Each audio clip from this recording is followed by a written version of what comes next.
అల్లూరు జిల్లా రంపచోడవరం నియోజకవర్గం ఉమ్మడి ఎమ్మెల్యే అభ్యర్థిగా మిర్యాల శిరీషాదేవి సబ్ కలెక్టర్ కార్యాలయంలో రిటర్నింగ్ అధికారి ఎస్ ప్రశాంత్ కుమార్ ఇతర అధికారులకు నామినేషన్ పత్రాలు దాఖలు చేశారు. ఈ కార్యక్రమానికి 11 మండలాలకు చెందిన వేలాది మంది తెలుగుదేశం, బీజేపీ, జనసేన కార్యకర్తలు తరలివచ్చారు.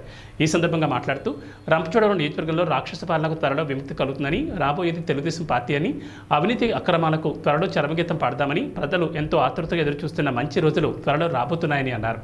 చంద్రబాబు నాయుడిని ముఖ్యమంత్రిని చేసి రాష్ట్రాన్ని కాపాడుకోవాల్సిన బాధ్యత ప్రతి ఒక్కరిపై ఉందని, ఎమ్మెల్యేగా నన్ను, ఎంపీగా బీజేపీ అభ్యర్థిగా కొత్తపల్లి గీతను అఖండ మెజార్టీతో గెలిపించి ఆశీర్వదించమని తెలిపారు.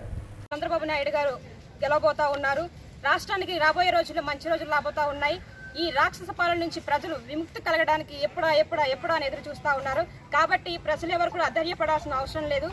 వచ్చే నెలలో 13వ తారీఖున జరిగేటువంటి ఎన్నికల్లో ప్రతి ఒక్క ఓటు కలిగినటువంటి ప్రతి ఒక్క అభ్యర్థి కూడా ఈ జగన్మోహన్ రెడ్డి ప్రభుత్వానికి బుద్ధి చెప్పడానికి సిద్ధంగా ఉన్నారు. ఆ విధంగానే ఈ రోజు నామినేషన్ ప్రక్రియలో మా రంపచోడవరం నియోజకవర్గ ప్రజలందరూ కూడా భారీ ఎత్తున తరలి రావడం జరిగింది. మాకు మద్దతుగా ఈ ప్రస్తుతం రాష్ట్రంలోనే కాదు, ఈ రంపచోడవరం నియోజకవర్గంలో కూడా ఒక రాక్షసుడు పరిపాలిస్తా ఉన్నాడు, ప్రాంతాన్ని దోచుకు తింటా ఉన్నాడు. వాడికి బుద్ధి చెప్పడం కోసం మాకు అండగా నిలిచారు ప్రజలందరూ కూడా. కాబట్టి ఈ సందర్భంగా నేను ఒకటే తెలియజేస్తా ఉన్నాను, రాష్ట్రంలోనూ అదేవిధంగా రంపచోడవరం నియోజకవర్గంలోనూ ఖచ్చితంగా తెలుగుదేశం జెండా ఎగరైపోతా ఉన్నాము.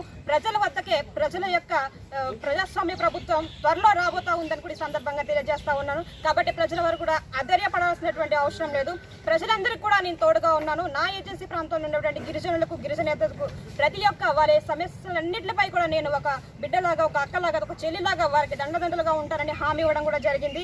ఈ సందర్భంగా ఈ నామినేషన్ ప్రక్రియలో ప్రజలందరి నుంచి కూడా మంచి స్పందన అనేది వస్తూ ఉంది. కాబట్టి ఎటువంటి డోకయ్యే లేదు. రాబోయే రోజుల్లో రంపచోడవరం నియోజకవర్గంలో ఖచ్చితంగా తెలుగుదేశం జెండా ఎగరవేయబోతున్నామని ఈ సందర్భంగా సమన్వయంగా మేము అందరికీ కూడా తెలియజేస్తా ఉన్నాము. అందరికీ నమస్కారం.